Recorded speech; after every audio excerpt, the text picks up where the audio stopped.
Hello, good morning बेटा। अभी हम लोग 12th क्लास केमिस्ट्री के अंदर चैप्टर कर रहे हैं 7th, that is P block elements, और नाइट्रोजन फैमिली के अंदर आपका टॉपिक चल रहा है नाइट्रिक एसिड।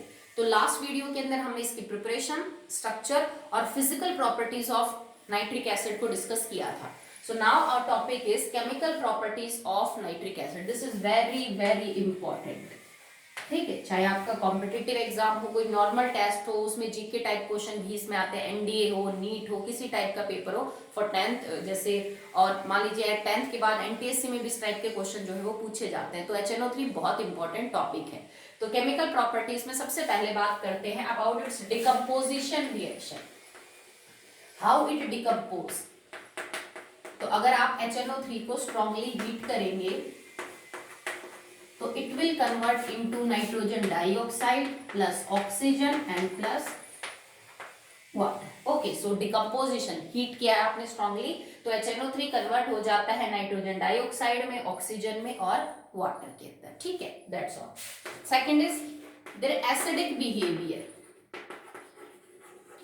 एसिड है ये हमें पता है, अब इसका एसिडिक बिहेवियर चेक करेंगे that how it behave like an acid. और एसिड में भी ये किस टाइप का एसिड होता है, ब्रॉन्स्टेड एसिड है, आर्हीनियस एसिड है, लुईस एसिड है, किस टाइप का है। तो बेटा देखो, आर्हीनियस एसिड के कॉन्सेप्ट में HNO3 को अगर मैं वाटर के साथ लेती हूँ, मतलब विद वाटर, एक्वस मीडियम आपके पास है, तो it can convert into H3O positive plus में NO3 नेगेटिव एक्वस। चाहे तुम एक्वस ले लो, चाहे पानी लिख दिया मैंने साथ में।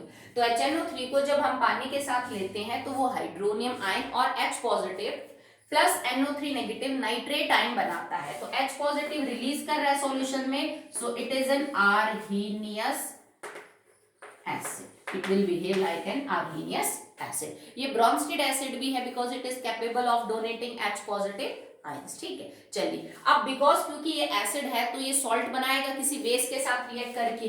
Being acid it can react with base to form salt plus water. ठीक है भाई, एसिड और बेस रिएक्ट करेंगे तो सॉल्ट तो बनेगा ही बनेगा। ठीक है, वाटर भी बाहर निकल सकता है, निकलेगा, और प्लस में कुछ और स्पीसीज भी बाहर निकल सकती है डिपेंडिंग अपॉन कि आपने बेस ले रखा है कि कोई बेसिक कंपोनेंट ले रखा है।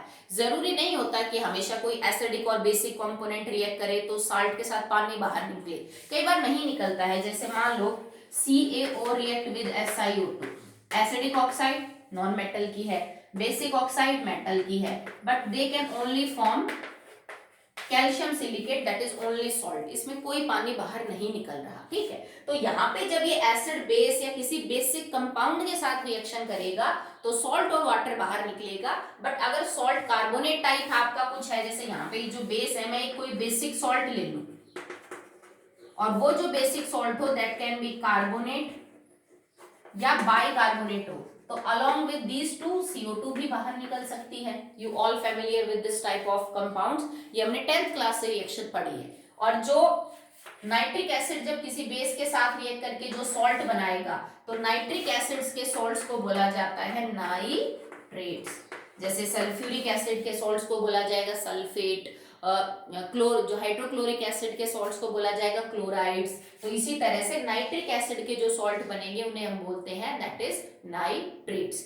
नाइट्रस एसिड जो कि आपका भी है नहीं हमारा टॉपिक डिटेल में, वो अगर नाइट्रस एसिड का कोई सॉल्ट बनता है तो उसको नाइट्राइट बोला जाता है। These are known as metal nitrite. ठीक है, तो चलिए अब इसकी कुछ रिएक्शन कर लेते हैं इस कैटेगरी की, जिसमें बीइंग एसिड ये रिएक्शन कर रहा है किसी बेसिक कंपोनेंट के साथ to form salt and water. जैसे मान लीजिए HNO3 react with MgO, magnesium oxide एक बेसिक ऑक्साइड है, ये एसिड है, तो बनेगा क्या salt MgNO3 twice and plus H2O। ठीक है, तो नाइट्रिक एसिड मैग्नीशियम ऑक्साइड एक बेसिक ऑक्साइड के साथ रिएक्शन कर रहा है to form magnesium nitrate plus water. अगर ये एक्चुअली में किसी बेस के साथ ही रिएक्शन करे, जैसे NaOH ले लिया हमने, तो it can convert into NaNO3 plus H2। Okay, so now अब हम बाइकार्बोनेट और कार्बोनेट के साथ इसकी रिएक्शन देख लेते हैं। अगर HNO3 किसी बाइकार्बोनेट ले लो या फिर कार्बोनेट ले लो, दोनों के साथ में से किसी के भी साथ कोई भी मेटल कार्बोनेट या बाइकार्बोनेट हो, ठीक है, एनी मेटल कार्बोनेट और bicarbonate when react with HNO3 along with salt and water, CO2 is also liberated, so it will form NaNO3 plus H2O and plus CO2. So basically this is all 10th class reaction, so it is not that difficult कि आपको दिक्कत आए समझने में. Being acid, it react with base or basic component to form salt and water, but if your basic component is a carbonate or bicarbonate, along with salt and water, CO2 gas can also be released. Okay, so now the third property is their oxidizing behavior. तो in the chemical properties of nitric acid, this is the most important property जिसके ऊपर आपको question देखने को मिलेंगे. Oxidizing behavior. So what is oxidizing behavior? To act as a oxidizing agent. So the third property is oxidizing behavior, or it can be written like as oxidizing power, and it simply means to behave like an oxidizing agent. ठीक है, तो oxidizing behavior means HNO3 has the power to act as an oxidizing agent, and it is a strong oxidizing agent. It is a strong oxidizing agent. Itself gets reduced. All oxidizing agents behave like in the same manner, that they will help in the oxidation of some reducing agent and itself gets reduced. Okay, so HNO3 is a strong oxidizing agent in both the medium, that is it can be in the concentrated medium or it can be in the dilute medium. Nitric acid will behave like strong oxidizing agent whether it is taken in the acidic like concentrated medium or in the dilute medium. So now we are discussing the reactions that is actually responsible for the acidic behavior. अब वो reaction पढ़ेंगे हम HNO3 की, जिसकी वजह से आप ये बात प्रूव कर सकते हो कि हाँ ये नेसेंट ऑक्सीजन रिलीज कर रहे हैं, so they are capable of showing their oxidizing behaviour. Concentrated और डाइल्यूट दोनों ही मीडियम के अंदर रिएक्शन जो है वो आपको अलग मिलेगी. If you have HNO3 in the concentrated medium, ये आपको रिएक्शंस में आगे हेल्प करेगा. आपने 10th में भी इस चीज को डिस्कस किया है कि same element with dilute HNO3 different product देता है and with concentrated HNO3 different. तो इसका मतलब अगर HNO3 प्रेजेंट इन डाइल्यूट और concentrated, so the way that will behave like oxidizing agent is different. Okay, so now we will discuss the reaction for that. So in concentrated medium it will convert into H2O, NO2 and nascent oxygen, but this reaction has to be balanced. इसको balance करना पड़ेगा आपको. 2 HNO3 balance कर लीजिए, 2 nitrogen twice, I think balance है 4, 5 and 6. ठीक है, तो according to this reaction in the concentrated medium 2 moles of HNO3 will convert into 1 mole of H2O, 2 mole of NO2 and 1 nascent oxygen, and this nascent oxygen will help in oxidation. If HNO3 loses its oxygen to any other reducing agent, it simply means it is losing its oxygen, and loss of oxygen is reduction. So HNO3 gets reduced and some element or compound gets oxidized, because it's HNO3, nitrogen here is in +5 oxidation state and NO2 here is in the +4 oxidation state. Going from +5 to +4 is reduction. Okay, so now in the dilute medium,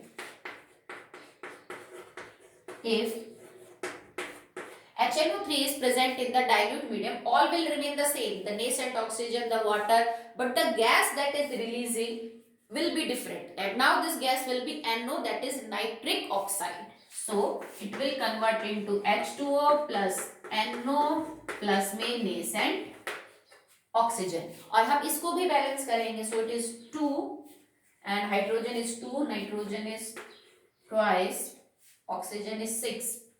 So now it is balanced. So if it is dilute HNO3, 2 moles of HNO3 will produce 1 mole of water, 2 mole of nitric oxide and 3 nascent oxygen. Okay, so the gas is different. Now I'm going to tell you something that it is not that easy that only these two gases will be evolved. ऐसा नहीं होता कि सिर्फ ये दो gas ही निकलेगी. Depending upon which metal which compound you are using as a reducing agent. With HNO3 आप कौन सा एलिमेंट और कंपाउंड रिड्यूसिंग एजेंट के तौर पे यूज कर रहे हो, this gas can also be different. ये अमोनियम नाइट्रेट भी हो सकता है, इट कैन बी N2O, ठीक है, नाइट्रस ऑक्साइड भी हो सकती है. मेजरली ये दो गैस बाहर निकलती है with concentrated NO2, with dilute it is NO, but sometimes with some compounds and some metal some other gases will also liberate along with these two gases, ठीक है, या फिर in place of these two gases. तो वो आपको याद रखना पड़ेगा कि किन किन मेटल्स के साथ वो बिहेवियर शो हो रहा है. Okay, so now we will discuss this property in detail, that how HNO3 oxidize metals, how it oxidize non-metals, how it oxidize compounds and all that. Okay. In oxidizing behavior reaction, first of all we discuss with the oxidation of non-metals, that how nitric acid will oxidize some non-metals. So note one thing, that dilute HNO3 has no action on non-metals. ये चीज आपने 10th में clearly पढ़ी है कि dilute acids का कोई action नहीं होता कुछ नॉन मेटल्स पे, जैसे phosphorus, sulphur, antimony, arsenic, carbon, इन सब के ऊपर कोई असर नहीं होगा if you have taken dilute HNO3. See, okay, so non metals will react with only concentrated HNO3. So they will react with concentrated HNO3. Okay, so you need not to write or to remember each and every reaction. आपको हर reaction लिखने और याद करने की जरूरत नहीं है कि आप लिख लिख के हर रिएक्शन को प्रैक्टिस करो. You just follow the pattern. आप किसी ग्रुप में या कैटेगरी वाइज रिएक्शन को याद करिए कि अगर नॉन मेटल करते हैं तो ऐसे बिहेव करेंगे. अब वो नॉन मेटल ची कार्बन हो, ची सल्फर हो, ची फॉस्फोरस हो. मेटल रिएक्ट करते हैं तो ऐसे बिहेव करेंगे. सो यू कैटेगरी वाइज आप रिएक्शन को याद करिए. So when non metal react with nitric acid they will convert into their oxo acids. Okay, so each non-metal will convert into its oxo acid when HNO3 oxidize them. अब हर non metal का एक stable oxo acid होगा. बेटा कई element कई सारे oxo acid बनाते हैं, जैसे सल्फर का सल्फ्यूरिक एसिड भी है, सल्फरस एसिड भी है, फास्फोरस का फास्फोरिक एसिड भी है, फास्फोरस एसिड भी है. तो हम स्टेबल वाला बनाएंगे, ठीक है. एक एग्जांपल, एक रिएक्शन में आपको डिटेल में समझा देती हूँ, फिर बाकी आप आराम से समझ सकते हैं, आपको दिक्कत नहीं आएगी. करना क्या है आपको, सबसे पहले मैंने कंसंट्रेटेड HNO3 लिया. So concentrated HNO3 will convert into H2O plus में NO2 प्लस में नेसेंट ऑक्सीजन, और हमने इसको किया बैलेंस, तो हमारा यहाँ लग जाएगा 2. आई थिंक बैलेंस, ठीक है. सबसे पहले ये रिएक्शन तो होगी ही होगी, ठीक है. अब मान लो आपको कार्बन को ऑक्सीडाइज करना है. कार्बन आपका नॉन मेटल है, तो कार्बन जो है वो क्या लेगा बेटा, यहां से नेसेंट ऑक्सीजन लेगा. ओके, अब देखो प्रॉब्लम ये है कि आपका HNO3 का जो 2 मोल है वो एक नेसेंट ऑक्सीजन रिलीज कर रहा है. अगर मैं कार्बन की एक ही नेसेंट ऑक्सीजन के साथ रिएक्शन करवा दूं तो ये तो बन गया carbon monoxide, and carbon monoxide is less stable then carbon dioxide, ठीक है. So it is less stable then CO2. So if it is oxidation, we will oxidize carbon into its more stable oxide, not in the less stable. So we need here 2 nascent oxygen. So it is not one is not sufficient. We need 2 nascent oxygen to convert carbon into a stable oxide, that is CO2. So multiply this equation by 2 to get 2 nascent oxygen. So now carbon react with 2 nascent oxygen to produce carbon dioxide. Clear? Now see the reaction. This H2O, this CO2, nascent oxygen gets combined. Okay, because here it is in the product and here it is in the reaction. So nascent oxygen gets cancelled out. What will be the overall reaction? So now the overall reaction is concentrated HNO3 react with carbon to form H2O, NO2 and CO2. You all is clear? ठीक है. Now you can write it like CO2 and H2, or you all know that H2 and CO2 combines to form H2CO3, that is carbonic acid. So it can also be written like that NO2 plus H2CO3. और ऐसा करके हमने carbon को उसके oxo acid में convert कर दिया, because carbonic acid is an oxo acid of carbon. Okay, so now what is the complete reaction? Concentrated HNO3 react with carbon, that is a non-metal, water from this equation, NO2 from this equation.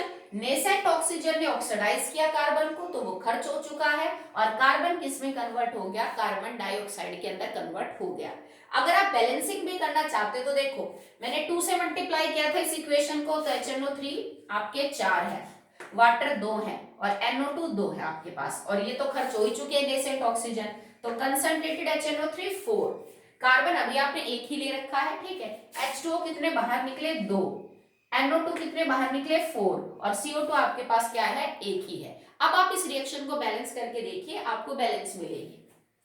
4 hydrogen, 2O2, 4, 2 multiply by 2, ठीक है. 4 nitrogen, it is 4 nitrogen. Oxygen हो गए 12, ठीक है. तो देखो यहाँ पे 2, 8, 10 और 11 और 12. Carbon here is 1, carbon here is 1, ठीक है. तो एग्जाम में आपको इतनी ज्यादा डिटेल में लिखने की तो जरूरत नहीं है, ये सिर्फ आपको समझाने के लिए है. अगले वाले एग्जांपल्स में हम डायरेक्ट ये वाली रिएक्शन सॉल्व करेंगे, क्योंकि ये रिएक्शन तो बेटा हमेशा ही सेम रहनी है, क्योंकि सारे नॉन मेटल जो है, all non metal react in the concentrated medium. Okay, so this reaction will always be same in every case. This will differ. Okay, so now I will write the overall reaction for now the next non metals. इसको आप समझ लेना, आप आराम से इसको कर सकते हो कि पहले नेसेंट ऑक्सीजन रिलीज करेगा, ये nascent oxygen non metal use करेगा, अपनी ऑक्साइड बनाएगा, उसके बाद जो है आप रिएक्शन को बैलेंस कर सकते हैं. तो बात समझ में आई? ठीक है. अब नए नॉन मेटल के साथ इस रिएक्शन को हम करके देखते हैं. Let it be. अब ये रिएक्शन मैं यूं ही रहने देती हूँ, ठीक है. अब अगली रिएक्शन करेंगे हम विद फॉस्फोरस, ठीक है. सो अब इसको बैलेंसिंग को हटा देते हैं हम.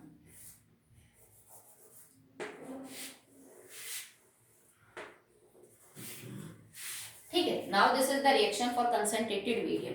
If we are oxidizing phosphorus, so phosphorus is present in its elemental state as P4 molecule, so it react with nascent oxygen, but phosphorus has 2 oxide, that is P2O5, that is phosphorus pentaoxide and phosphorus trioxide.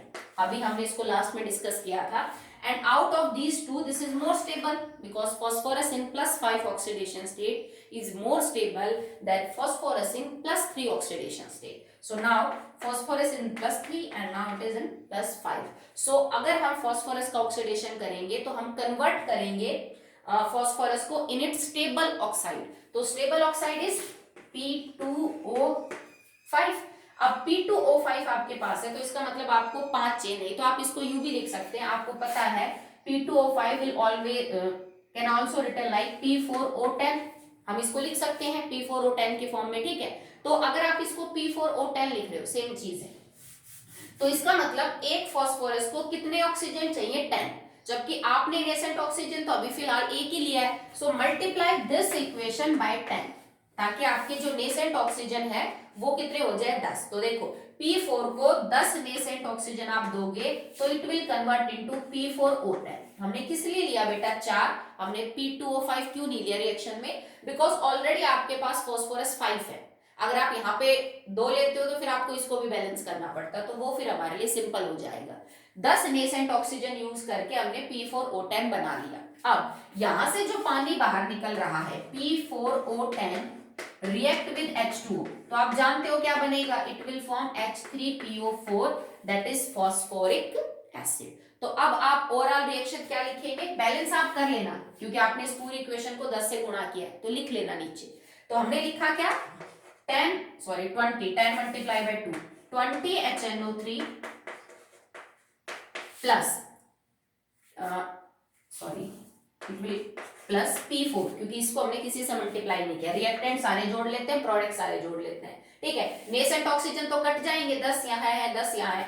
It will convert into 10 H2O because we multiply this equation by 10 to balance out nascent oxygen. Now 2 multiplied by 10, that will be 20, 20 NO2. ठीक है, nascent oxygen gets consumed and now it will convert into, now see what, this reaction is also not balanced. Okay, so you can balance this equation and then write the actual equation. So I am writing here H3PO4. So you can do this, that you should balance this equation first and then sum up the in the overall result. Okay, so I am just telling you. So HNO3 react with phosphorus to form water, but water is actually gets consumed, और actually में जो आपका product बाहर निकलेगा that is पर बच जाएगा, it can left over phosphoric acid, NO2 gas, nitrogen dioxide, और यहाँ पे आपका जो पानी निकलेगा that is 10H2. Okay, for P4 अगर आप इसको बैलेंस आउट करना चाहते हैं for 1 second, from 10H2O, actually यहाँ पे 10H2O है, actually we have consumed some H2O to form phosphoric acid, तो पहले इसको बैलेंस कर लेते हैं बेटा, फिर समझ में आएगा आपको. तो यहाँ पे 6 लगेंगे and it will form 4H3PO4. P4O10 का एक मॉलिक्यूल 6 वाटर मॉलिक्यूल यहाँ से लेगा और बना लेगा 4H3PO4. तो यहाँ पे H3PO कितने बचे? 4. आप 10 में से 6 कंज्यूम कर चुके हो, तो यहाँ पे ऑलरेडी कितने बचे? 4. Now your reaction is balance. Now you can check it. Hydrogen are 20, so 8 और 12, तो 12 and 8 20. Nitrogen are 20, so nitrogen are 20. और phosphorus is 4, phosphorus is 4. Now left over is oxygen. तो 20 multiplied by 3, that will be 60. यहाँ पे कितने हैं आपके बेटा? 4, और 20 multiplied by 2, that will be 40. और यहाँ पे 4 है, 4 4 जो 16. तो 1 सेकेंड, या 16 और ये हो जाएंगे 20 और H2O that will be 4. Sorry, 8, no, it's 8, it's 4. Sorry, ठीक है. So 16 plus 4, that will be 20, and 20 plus 40, that will be 60. So now this is the balanced chemical equation for the oxidation of phosphorus with concentrated HNO3. I hope आपको बात समझ में आई. पहले concentrated acid की equation लिखो, इसको balance पहले आप कर लीजिए, बाद में आपको आगे जाके कोई नंबर मल्टीप्लाई करना पड़ सकता है, क्योंकि हम जिसका ऑक्सीडेशन कर रहे हैं वो पता नहीं कितने नेसेंट ऑक्सीजन लेके अपनी स्टेबल ऑक्साइड बनाए. फिर हमने वो रिएक्शन लिखी, उसके बाद वाटर के साथ उस ऑक्साइड की रिएक्शन करवा दीजिए, then your reaction will be done. Okay, so the next is with the third non-metal, and the third non-metal is here iodine. Okay, so I'm just writing the oral equation. No, अब उसको explain नहीं करेंगे. First of all, iodine by taking nascent oxygen will convert into its oxide, that is I2O5. तो it simply means कि यहाँ पे nascent oxygen जो आपके use होंगे that will be 5. Okay, now because it is concentrated nitric acid, so overall product आपके होंगे that will be NO2 plus H2O plus में I2O5. This I2O5 can react with water to form iodic acid, and that will be HiO3, iodic acid. ठीक है, कुछ water के molecule iodic acid बनाने में खर्च हो जाएंगे, कुछ बच जाएंगे. जैसे मान लो आपने इसको सॉल्व किया H2O plus I2O5 and it is converted into HiO3. तो हम इसको बैलेंस करने के लिए यहाँ पे आपने ट्वाइस किया, hydrogen balance, iodine balance, oxygen हो गए. ठीक है, तो ये equation, it means that for 1 I2O5 to convert into IO3 I need 1 H2O. तो जितने आपके पास I2O5 बनेंगे वो पानी को लेके और आयोडिक एसिड बना लेंगे, तो ओवरऑल रिएक्शन क्या हो जाएगी? Concentrated HNO3 react with iodine to form HiO3 iodic acid to form NO2, that is nitrogen dioxide, and water. तो आपके पास बाहर क्या निकल के आएगा? Nitrogen dioxide, water and iodic acid. सबसे पहले आयोडीन अपनी पेंटाऑक्साइड में कन्वर्ट हुआ, पेंटाऑक्साइड ने रिएक्ट किया पानी के साथ टू फॉर्म आयोडिक एसिड. तो अभी देखो कार्बन किस में कन्वर्ट हुआ? Finally carbonic acid. फॉस्फोरस किस में कन्वर्ट हुआ? H3PO4 phosphoric acid. आयोडीन किस में कन्वर्ट हुआ? HiO3 iodic acid. So all non metals will convert their in oxo acid. समझ आई बात? अगर यहाँ पे मैं सल्फर ले लेती तो वो किस में कन्वर्ट हो जाता? इनटू H2SO4, बिकॉज सल्फर का जो स्टेबल ऑक्सो एसिड है वो H2SO4 है, जिसमें सल्फर के ऊपर +6 है। सल्फर की +6 ज्यादा स्टेबल होती है as compare to +4, that's why sulphuric acid. अगर मैं यहाँ पे आर्सेनिक ले लेती, if I have taken arsenic, तो आर्सेनिक का भी एसिड बन जाता, क्योंकि आर्सेनिक और फास्फोरस तो सेम ही ग्रुप के हैं, तो वो जैसा एसिड आपने बनाया है फास्फोरस का वैसा ही आर्सेनिक का बन जाता, H3AsP4, आर्सेनिक एसिड की फॉर्मेशन हो जाती। अगर मैं यहाँ पे एंटीमनी ले लेती, क्योंकि देखो ये मेटलॉइड मेटलॉइड बाकी सब नॉन मेटल, तो नॉन मेटल और मेटलॉइड डाइल्यूट के साथ नहीं कंसंट्रेटेड के साथ रिएक्शन करते हैं। अगर एंटीमनी होता तो it will be like this, ठीक है, तो it will form antimonic acid. तो हमने क्या सीखा, phosphorus phosphoric acid, carbon carbonic acid, sulphur sulphuric acid, iodine iodic acid, arsenic arsenic acid antimonic acid में कन्वर्ट हो जाते हैं। जो बाई प्रोडक्ट है वो सब में सेम रहेंगे, इसके साथ NO2 और H2, NO2 और H2, NO2 और H2, तो वो आपको बार बार रटने की जरूरत नहीं है। इधर आपके देखो रिएक्टेंट में कंसंट्रेटेड HNO3 फिक्स है, प्रोडक्ट में NO2 और वाटर फिक्स है, तुम किस नॉन मेटल का ऑक्सीडेशन करवा रहे हो और वो फाइनली किस में कन्वर्ट हो रहा है, आपको बस ये चीज ध्यान रखनी और कुछ नहीं करना। So I think I have done with the oxidation of non metals. Now the oxidation of compounds, कि कुछ कंपाउंड्स का ऑक्सीडेशन कैसे करेगा। Now it is be, oxidation of compounds.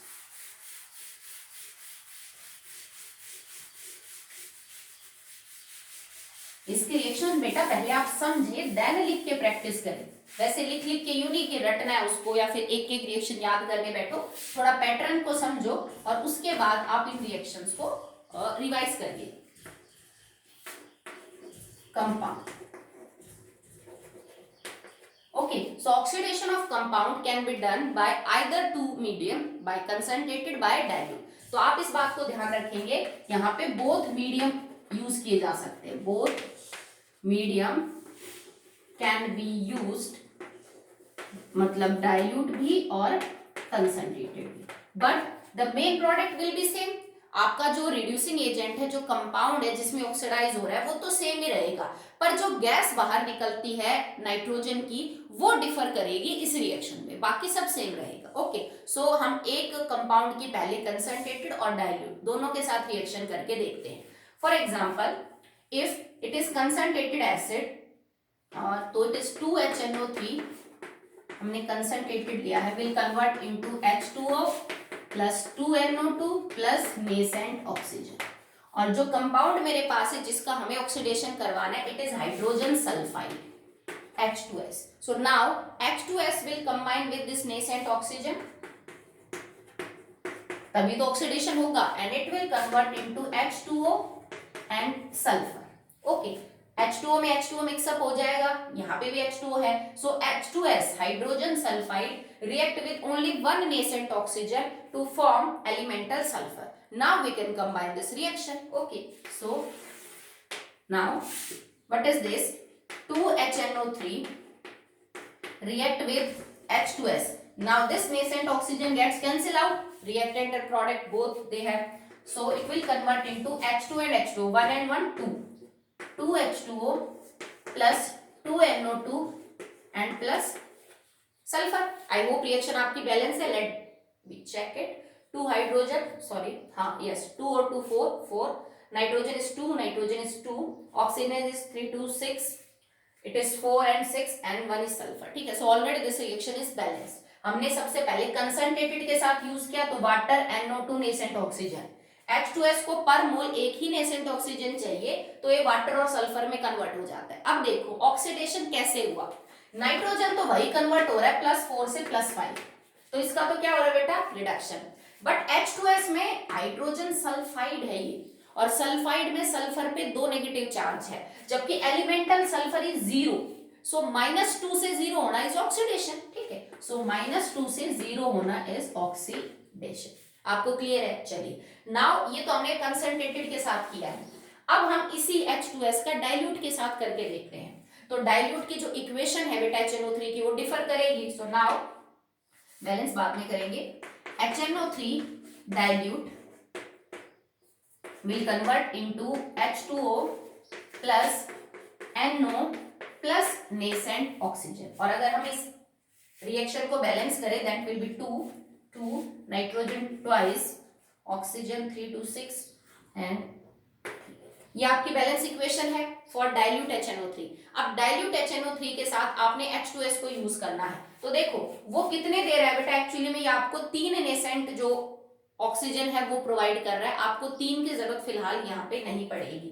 तो H2S नेसेंट ऑक्सीजन इसमें से ले रहा है to gets converted into H2S plus में, अब देखो सॉरी H2O प्लस में एलिमेंटल सल्फर। यहां इस एक मोल को यहाँ पे सिर्फ एक नेसेंट ऑक्सीजन की जरूरत पड़ती है, बट एक्चुअली में तुम्हारे 3 नेसेंट ऑक्सीजन है और नेसेंट ऑक्सीजन मेरे प्रोडक्ट में नहीं आता है, ठीक है। तो ऐसा कोई भी चीज जो प्रोडक्ट में दिख नहीं रही बट रिएक्शन में इन्वॉल्व है वो हमारा इंटरमीडिएट है, तो हमें उतना ही नंबर रिएक्टेंट में लेना पड़ेगा ताकि ये कैंसिल हो जाए। तो इसमें तो एक ही यूज कर रहा है, तो इसका मतलब मल्टीप्लाई दिस इक्वेशन बाय 3, पूरी को मल्टीप्लाई कर दो। अब नेसेंट ऑक्सीजन कितने हो गए 3। अब इस 3 नेसेंट ऑक्सीजन से ये 3 नेसेंट ऑक्सीजन कट हो जाएंगे। Now right the overall reaction. So what will be, dilute के लिए लिख रहे बेटा 2HNO3 प्लस, अब इसको 3 से मल्टीप्लाई कर दिया तो 3H2S gets converting into, now for dilute is this, okay. So इसको भी 3 से मल्टीप्लाई किया तो 3 वाटर यहाँ है और 1 यहाँ है, 4H2 प्लस में NO2 2 है, सॉरी NO, ठीक है। नेसेंट ऑक्सीजन कट चुके हैं और एलिमेंटल सल्फर कितने हो गए हमारे 3।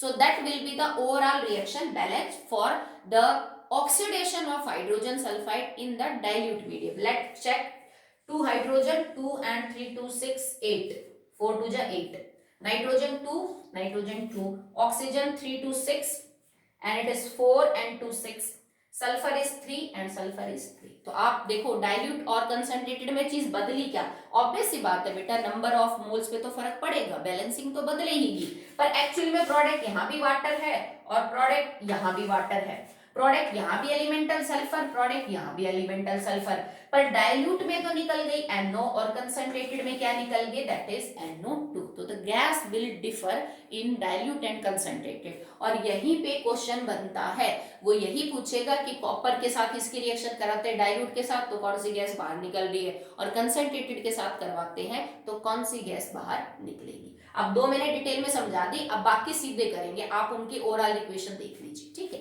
क्योंकि आप कर दोगे ऐसे तो फिर आगे।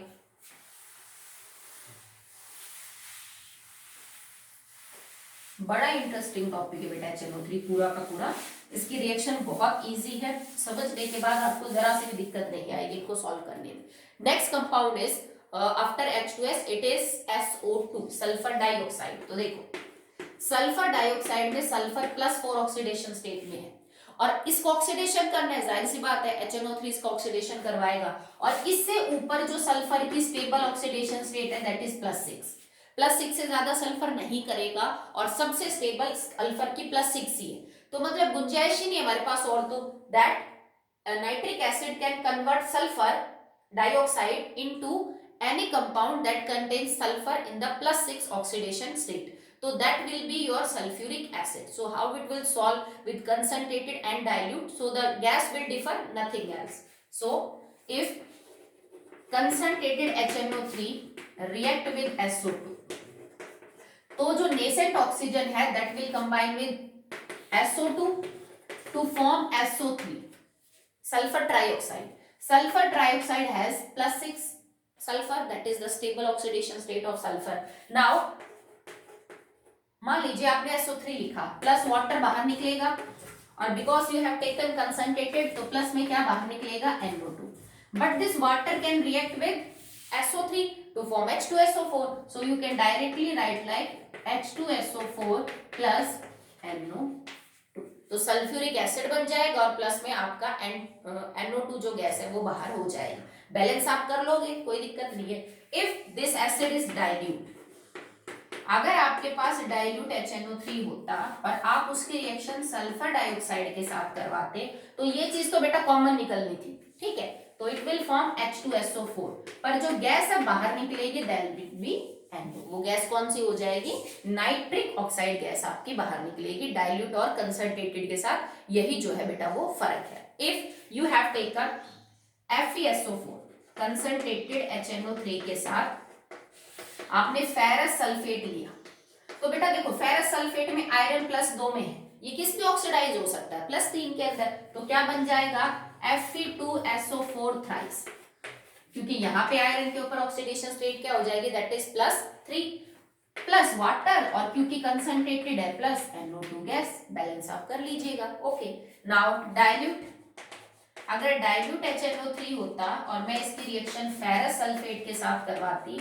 तो फेरिक सल्फेट वाटर तो सेम है, गैस हो जाती आपकी, that will B NO, so it will Fe2SO4 thrice plus H2O plus NO2. So only the gas is differentiating the equation, otherwise all is same. Sorry, NO.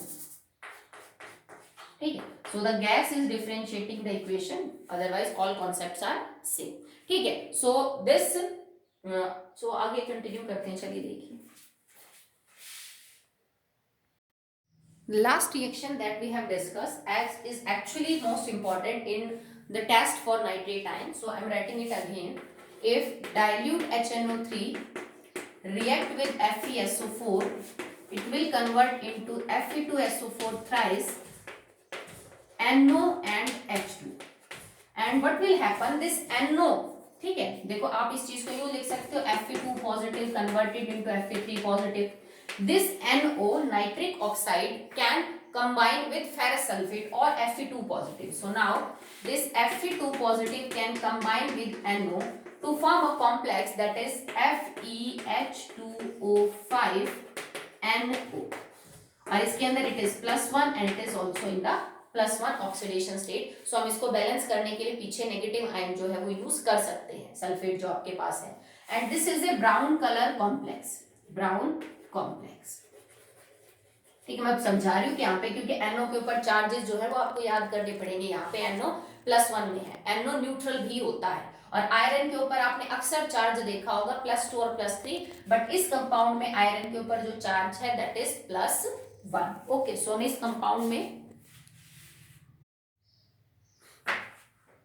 2 charge को balance करने के लिए, because here it is +1 total +2, H2O पे charge 0 होता है, तो मतलब तुम्हारे पूरे कॉम्प्लेक्स पे चार्ज +2 है, इसको बैलेंस करने के लिए आप SO4 2 नेगेटिव लगा लीजिए, because actually we have FeSO4। तो ये टेस्ट कब है, इस टेस्ट को बोला जाता है brown ring test, this is known as brown ring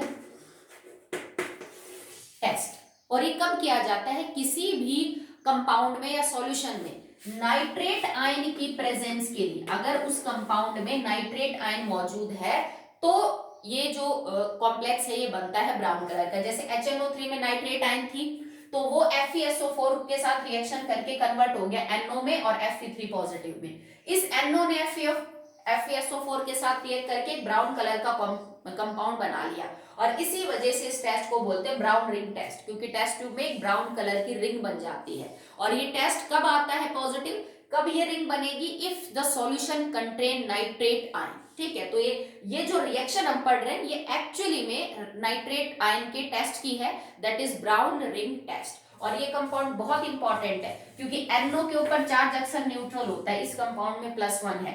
iron के ऊपर अक्सर चार्ज या तो +3 या +2 होता है, इस कंपाउंड में आयरन के ऊपर चार्ज +1 है। कई बार तो सिर्फ फॉर्मूला पूछ लेते हैं कि ब्राउन रिंग टेस्ट में वो कौन सा कंपाउंड है जो ब्राउन कलर का आता है जिससे कंफर्म होता है टेस्ट। तो आज मैंने आपको नॉन मेटल्स और कंपाउंड्स का ऑक्सीडेशन पढ़ाया है केमिकल प्रॉपर्टीज में, आगे हम और करेंगे, अभी के लिए इतना ही। ओके बेटा।